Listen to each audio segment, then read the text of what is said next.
Hello everyone, and welcome to the second episode of the Flat Organization series. And in this episode I'm going to focus on what does it mean to have a flat company.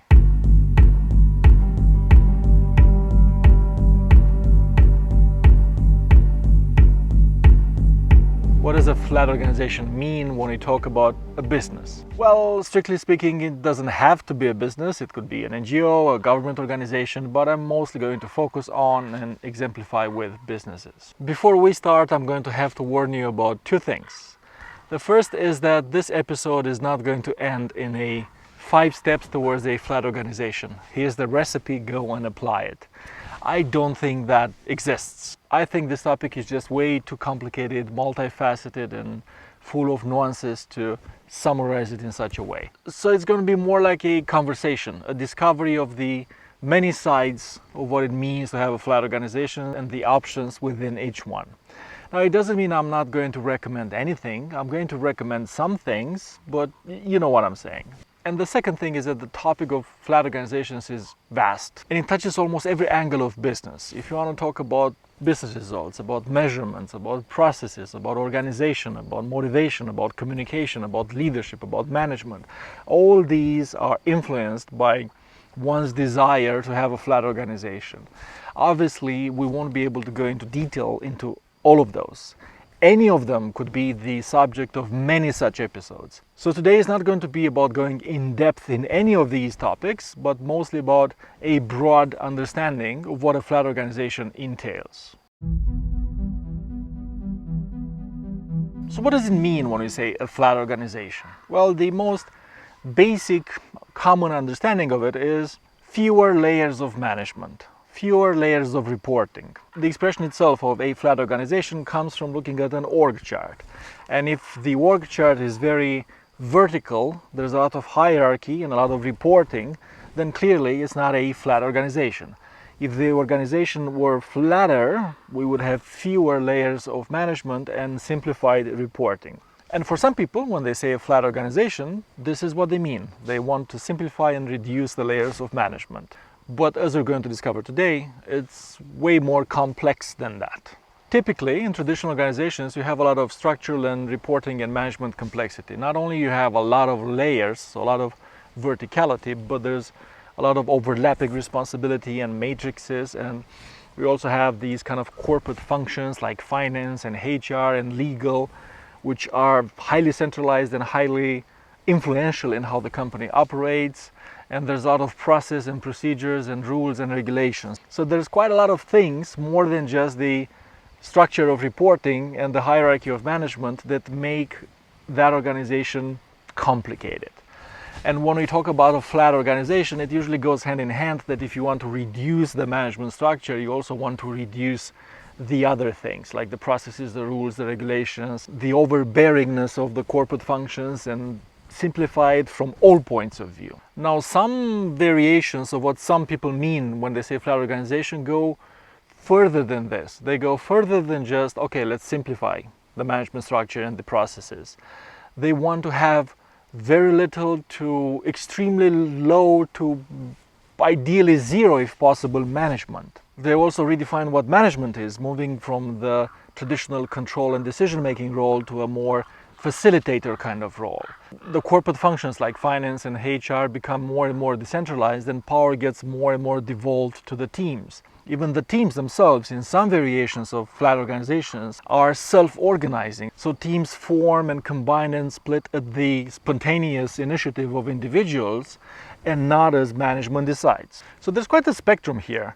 And that's why when someone tells you, hey, I want to have a flat organization, that doesn't really tell you much unless they give you more detail, because for some people it may be a more moderate understanding of the term and they may just want to simplify the management structure, but some other people may want to go all the way and have one of these very, very extremely flat, almost no management at all, very self-organizing kind of structures. And you've noticed I've been using both these terms, flat organizations and self-organizing teams, combined together. Are they the same thing? They're not the same thing, but they go hand in hand. You cannot have one without the other. A self-organizing team is a team that is both willing and able to identify the priorities they should be working on, to self-organize the work among them, self-distribute the work, help each other as needed, make decisions, solve conflicts, basically being effective and productive and motivated without a manager having to be very close to them, defining priorities for them and making decisions for them. You cannot have a flat organization without self-organizing teams, because a flat organization is all about removing detailed day-to-day management and detailed process, and in the absence of that, you need self-organizing teams because that's the only way to work. There's no one to tell them day by day, hour by hour, what to do and how to solve problems. They need to self-organize as a matter of necessity. And conversely, if you have a self-organizing team inside a very traditional, hierarchical, process-heavy company, this company is going to sooner or later suffocate the self-organizing team. Some of these ideas about self-organization and servant leadership kind of management, so to say, may be familiar to you from Agile. Agile software development and Agile methodologies in general, not only in software, talk a lot about these things. So most, if not all, Agile methodologies do require and rely on self-organizing teams with little to no directive management, but only this kind of overall vision-based servant kind of leadership. So there's a lot of similarity between how Agile looks at things and what a flat organization means. The main difference would be that most Agile methodologies are typically concerned with the team level. What does a team of 5, 6, 7 individuals do, or a few teams, and not the whole company. So most Agile methodologies don't address the whole administrative parts of the company, the senior management, the corporate functions, and all those things. They're more team focused. But when it comes to the principles of how people organize themselves, they kind of go in the same direction. And I personally would be surprised to see a company that has organized itself as a flat organization that doesn't use some kind of Agile methodology in the way in which they deliver things. Now, there are Agile methodologies that address a bigger scope, more than just a couple of teams, but in all honesty, when you look at them, they don't quite look that flat anymore, but that's a topic for a future episode. Now, why even bother with it? Why would anyone want to put in the effort and the struggle to change their company into a flat organization, into a flat company? What's the benefit? Well, largely speaking, there are two main categories of benefits: results and experience. By results, I mean any kind of business result. You're going to deliver faster, better, with more quality and more profitably. By experience, I mean that this way of working, this way of forming teams, this way of interacting with each other may be a better work experience for your people, motivating them better. It may be a better partnership experience with your clients, and it may be something that helps you attract better talent and keep that talent in the company. Now, if we zoom out a little bit, what's the big problem that flat organizations try to address? And we can talk about that by looking at the life cycle of a company. And I mean across decades, the long-term life cycle of a company. Initially, the company is small, and there's a lot of people in there, the founders and the first employees. They have a very clear vision about what they want to do. And they're very motivated because they started the company. They know why they're there. They know what they want to do. So they make decisions quickly. They are courageous about how they make decisions. They are agile naturally without trying to be agile. And everything just works. And then as the company grows, you add more and more people and more process and more structure. Because as you add more people, you get more complexity. And the most natural response to complexity is, let's organize ourselves. Let's create management, let's create departments, let's create processes, let's create guidelines, let's create rules, let's create regulations. But for a while, it still works because you still have the founders there. And the founders still have the vision and the moral authority to make the right decisions and override the bureaucracy when they need to. So for a while, the company still works despite the increasing bureaucracy that is starting to pop up. But fast forward 10, 20 years, the company is much larger, the original founders have left, current management is much less connected to the vision, and they have much less moral authority to make risky, brave decisions. They're more, numbers managers than visionary leaders. and the company is full of complexity. You have departments upon departments and divisions upon divisions and management upon management and rules upon rules and processes upon processes. And this is a bureaucracy, and it's self-serving and it's paralyzing, and long-term is pretty much a death sentence for the company. What do I mean by self-serving? I mean that once this internal machinery reaches a sufficient size, it just continues to feed itself. And everyone in that system starts to focus a lot on keeping their position and getting promoted, and there's less and less focus on the product, the client, and the employees. And this happens even with good intentions. There doesn't have to be a bad guy in order for this to happen. And it happens because everyone wants to add something. A new team member joins, a new manager joins, they look around, they see a problem, they see something missing, they see something unclear, they see a mistake being made, and they want to fix it by adding something. A new rule, a new process, a new guideline, a new framework, a new template. Everybody adds something. Very few people remove something. Very few people come in and say, okay, this is too complicated, this is unnecessary, this is too detailed, let's cut it, let's simplify it, let's throw it away. Very few people do that because usually they don't get as much recognition for this kind of simplifying work as they would get for adding something. And also, a lot of people don't think this way. Most people, when they look at a problem, their first instinct is to add something in order to solve it, not to remove something in order to solve it. And even assuming 100% of these individuals have good intentions and the problem they see is real, and assuming that 100% of the things they add work, in the sense that they solve that specific localized problem, over time, the net result is a mountain of bureaucracy that's going to kill the company. So this is a tricky thing, because even with good intentions, the destiny of all companies is to end up in this place unless they work really hard to avoid this fate. And here we get into another dimension of what we understand when we say flat organization. A flat organization is not just a numbers thing. It's not just a mechanical thing of looking at an org structure and simplifying, of reducing the number of managers from X to half of X. Flat organization is a mindset, a philosophy, an attitude of understanding that it is imperative to keep things simple. And not only reducing them once and then saying, I'm done, now I have a flat organization, but even more important than this, in order to have a long-lasting flat organization, is to create the culture and the mindset in the company that we must keep things simple.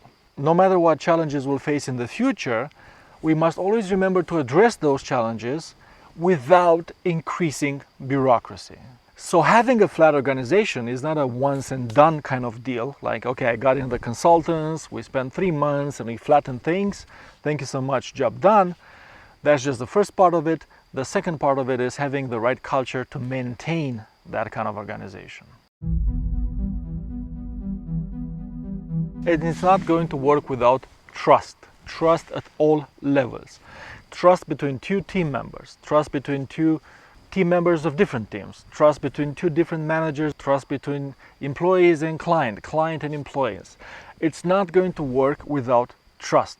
Because the flat organization is all about removing the day-to-day management, the process that tells you in detail what to do, and all those very detailed instructions. So now you've given people a lot of autonomy to make decisions. But in order to make decisions, especially more difficult decisions, they have to trust each other in order to have the hard conversations, to put the trade-offs on the table. They have to be able to engage in constructive conflict and talk about the things that matter.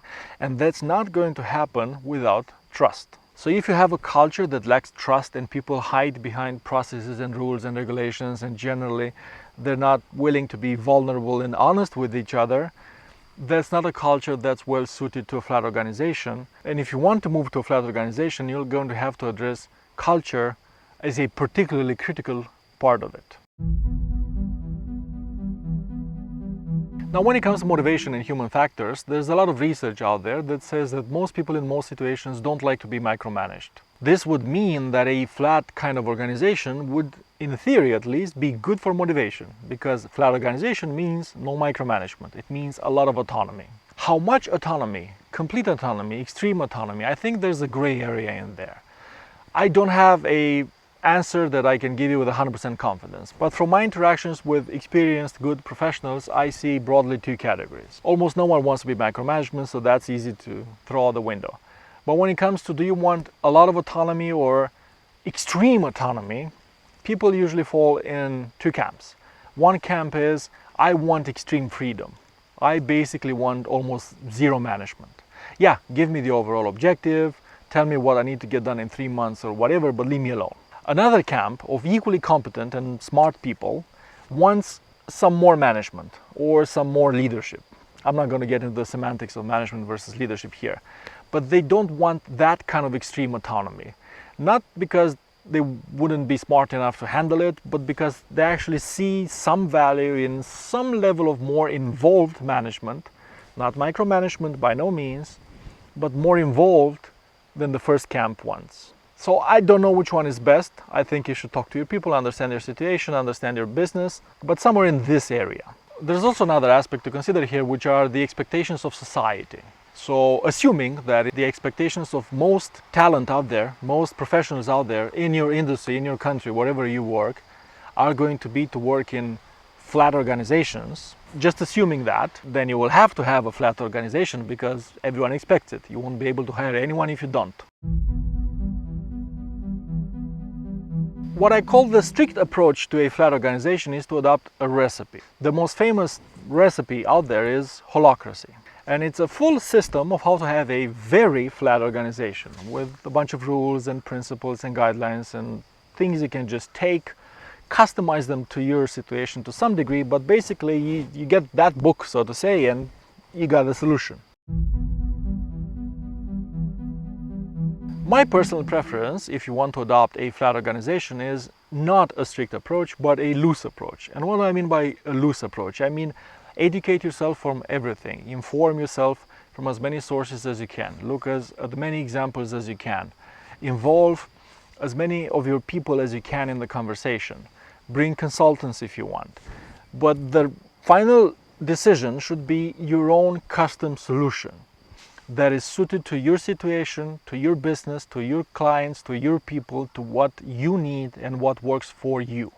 I think this idea of flat organization is just too big and it touches too many things to just take something and apply. I'm not trying to throw shade at holacracy. I think it's a good source and I think you should inform yourself about it, but I wouldn't recommend that you just take it and apply it or any other end-to-end solution that anyone might offer to you.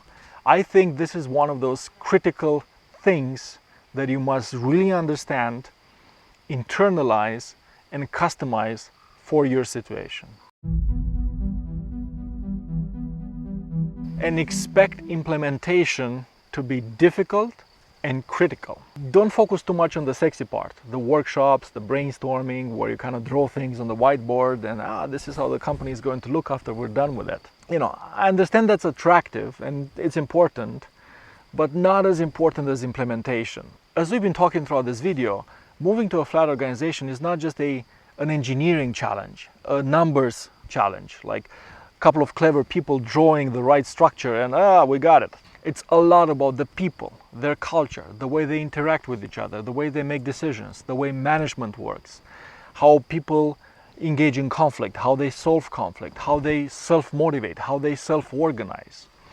These things are by far the most important. And these things are not the kinds of things you're going to put in place with a great slide deck. So that initial brainstorming, I would actually recommend that you don't spend that much time into it. Think about it, think about the key questions, but start implementation early and implement in a way that is agile enough that you can adapt along the way. So don't do the classic mistake of getting your best people to just draw things on a whiteboard and then sort of passing that on to line managers who are already overwhelmed with a million other things.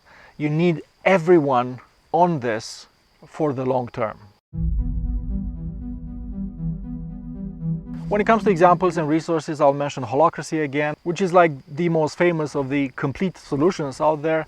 Holacracy has been adopted by a number of large and famous companies. Medium used it for a while, they gave it up at some point.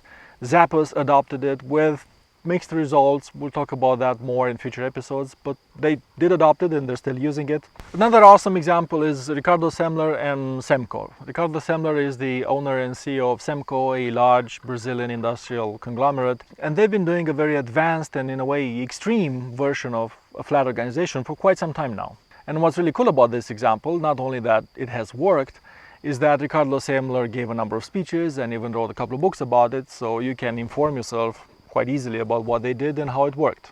Open source development might be considered another example. I mean, for example, if we think about the Linux kernel development, you have quite a lot of people contributing to it and nobody's telling them what to do. However, there's a lot of guidelines about how the outcome of that work should look from a quality point of view if it is to be accepted in the official release. So you have a large number of people self-motivating and self-organizing themselves to work on whatever they want, but in order for their work to be accepted into the final release, they have to meet a lot of quality criteria and it has to pass a very strict gate at the end. My favorite book on the topic is called Reinventing Organizations, and it's my favorite because the author, Frederick, spent a lot of time interviewing and analyzing and talking and observing a lot of companies from many industries of many sizes that are flat organizations in one way or another. He calls them teal companies. It's not the same thing, but it's enough of the same thing for the purposes of our video here. But the awesome thing about this book is that by engaging directly with so many companies,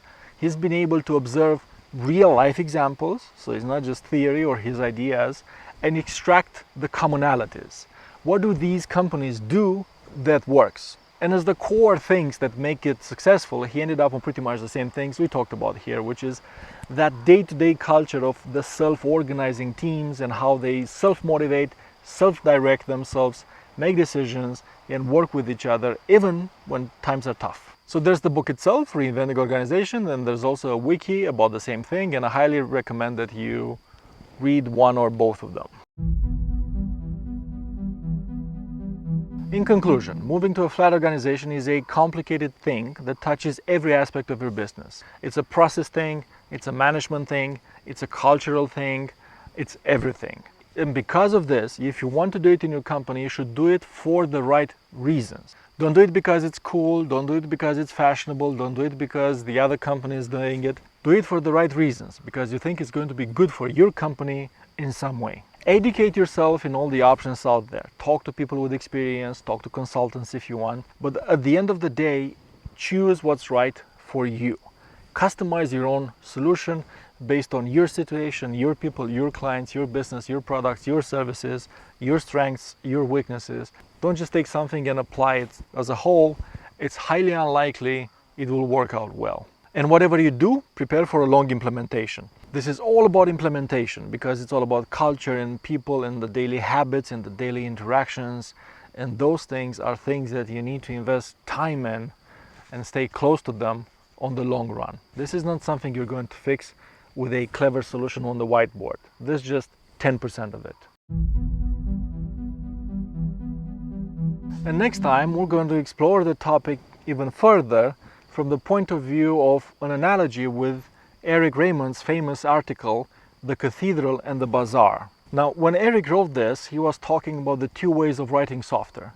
The cathedral being the traditional, highly centralized, highly coordinated corporate way of writing software, and the bazaar being the open source way of doing it. But I think this metaphor applies extremely well to when we talk about flat organizations being bazaar-like and more traditional companies being or aiming to be more cathedral-like. And we're going to go into a lot of details, specifically what would finance be like in a cathedral company versus a bazaar company? How would HR be like in a cathedral company versus a bazaar company?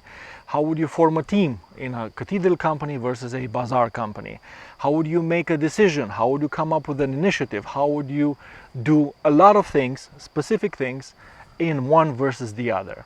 And we're going to try to understand even more practically and in more detail how a flat organization, aka the bazaar company in this metaphor, would look like. Thanks for sticking by until the end, and I'll see you next time.